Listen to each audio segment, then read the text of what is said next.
Dobar dan, ja sam Jelena Dejanovska, doktor umetnosti, feng shui praktičar, badza konsultant, energetičar i generalno metafizičar. U ovom poslednjem videu, kao što sam vam obećala, ću pričati o tome kako lečiti one delove doma koji u godini metalnog pacova nemaju povoljnu energiju za zdravlje. Danas mi je to jako bitno zato što se nalazimo u periodu kada vlada virus korona i kada svi sedimo u domu pa smo prinuđeni da možda koristimo sve delove doma. Neki od vas vrlo moguće da zbog kvadrature i ne mogu da izbegnu korišćenje tih negativnih sektora, odnosno sektora u kojima se ne nalazi pozitivna i povoljna energija koja povoljno utiče na vaše zdravlje. Iz tog razloga želim sa vama da podelim feng shui formulu koja će vam pomoći da na neki način iskontrolišete, stavite pod kontrolu ili makar umanjite dejstvo tih negativnosti, naravno samo u slučaju da morate da boravite u ovim delovima prostora. U svakom drugom slučaju savet je da izbegavate boravak duži, ne sasvim, ali da recimo ne spavate tamo, da ne radite posao od kuće koji traje 8 sati, da izbegavate pripremanje hrane i trpezarija generalno nije dobro baš da bude u takvim sektorima i tako dalje. Pričala sam o tome u prethodnim videima, pa ako želite slobodno se podsjetite, pogledajte te video još jednom. Svi ove saveti koje vam dajem u ova 4 videa koje su nekako vezane i bave se pre svega zdravljem, imaju jedan karakter da se bave kratkoročnim energijama. U feng shuiju postoji nešto što se zove dugoročni i kratkoročni feng shui. Dugoročni feng shui se radi za vaš dom za period od 20 godina i drugačije funkcioniše, drugačiji su proračuni i namenjen je zaista samo vama. Kratkoročni feng shui vezuje se za godišnju promenu energetsku i svake godine u određenom delu doma će se zadesiti neka druga energija koja ima karakter da brzo deluje.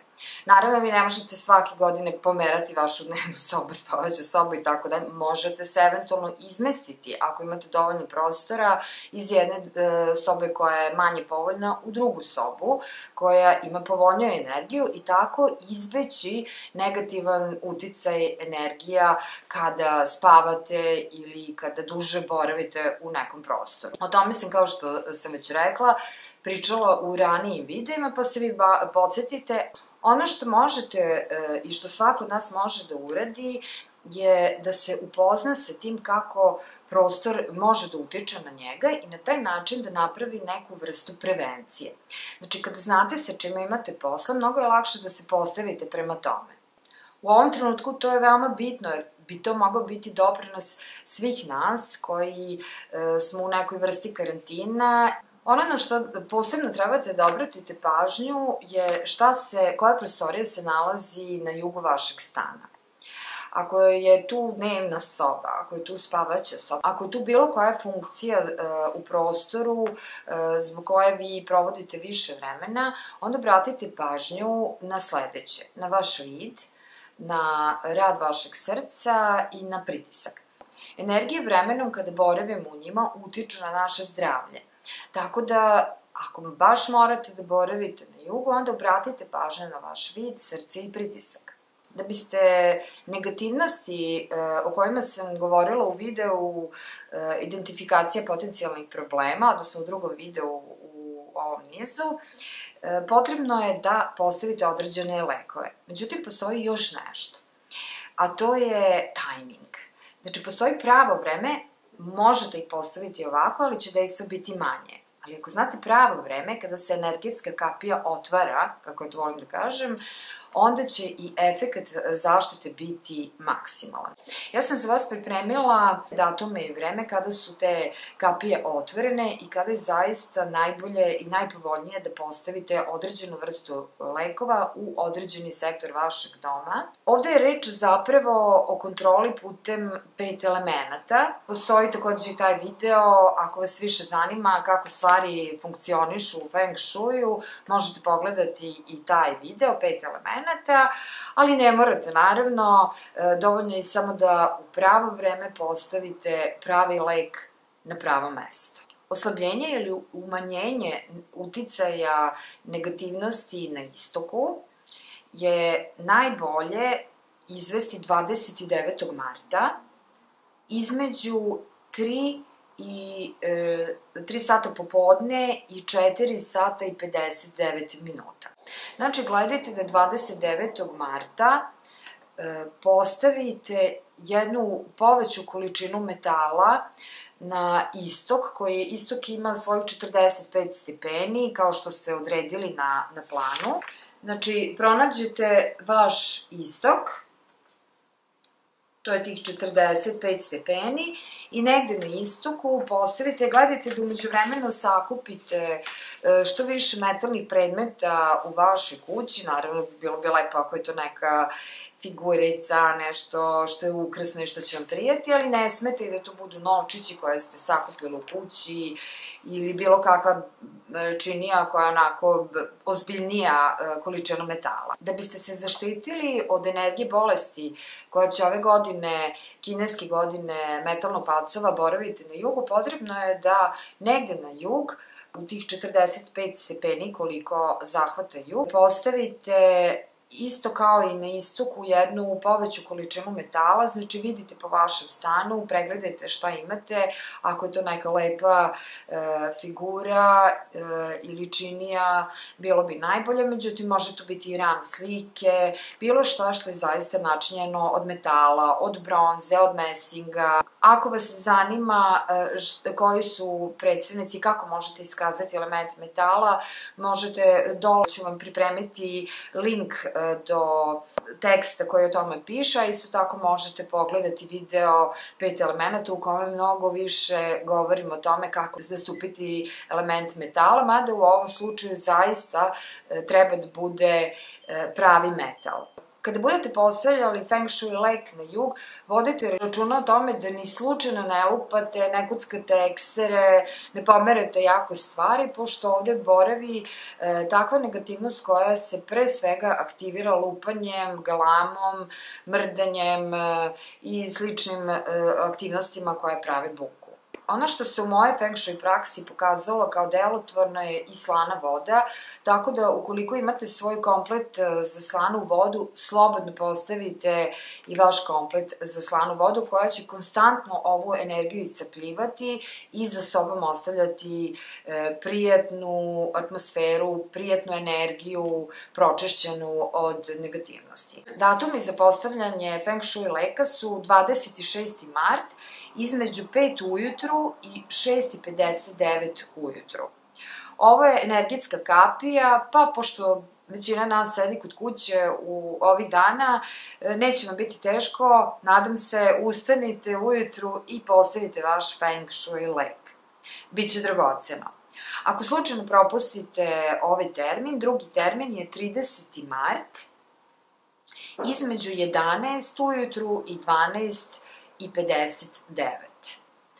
Dakle, ovo su bili termini i datumi kada možete postaviti Feng Shui lek u južnu palatu vašeg stana kako biste se zaštitili od negativnosti, energije koja zaista negativno utiče na zdravlje. Naravno, u slučaju da morate da koristite ovaj deo prostora, u svakom drugom slučaju vam preporučujem da manje ili samo onoliko koliko morate boravite u južnom sektoru vaše nekretnine. Ono o čemu do sada nismo razgovarali je da postoji mogućnost da se isto tako aktiviraju i pozitivne energije. Datum za aktiviranje vaše nade ili generalno za meditaciju je 5. april. Dakle, 5. aprila, ja sam i te datume za vas izvadila, 5. aprila između 5 popodne i 6:59 popodne, ukoliko želite da praktikujete Qimen Dungja, potrebno je da okrenete leđa ka jugoistoku, znači leđima da se okrenete ka jugoistoku i da iz te pozicije radite vaše meditacije. Meditacije mogu biti usmerene ka, recimo ja sam napravila ovde, sprečavanju infekcija, čak i kada izađete napolje. Osim ako je u pitanju znak majmuna i konja, to isto možete proveriti u mojim tekstovima, kom znaku pripada makar godišnji znak, jer svako od nas ima 4 znaka, ali ako znate da ste rođeni u godini majmuna ili konja, svakako gledajte da ne izlazite napolje. Druga stvar koju možete programirati u toku meditacije je podizanje odnosno optimalizacija imunološkog sistema. Potom možete raditi i zaštitnu funkciju za svoje zdravlje i isto tako možete raditi na oporavku i na dobrom zdravlju. Drugi termin, 5. aprila, za aktiviranje dobrih i pozitivnih energija je između 1 popodne i 14:59 popodne, ali je tada po Čimendunđa potrebno leđa okrenuti jugu.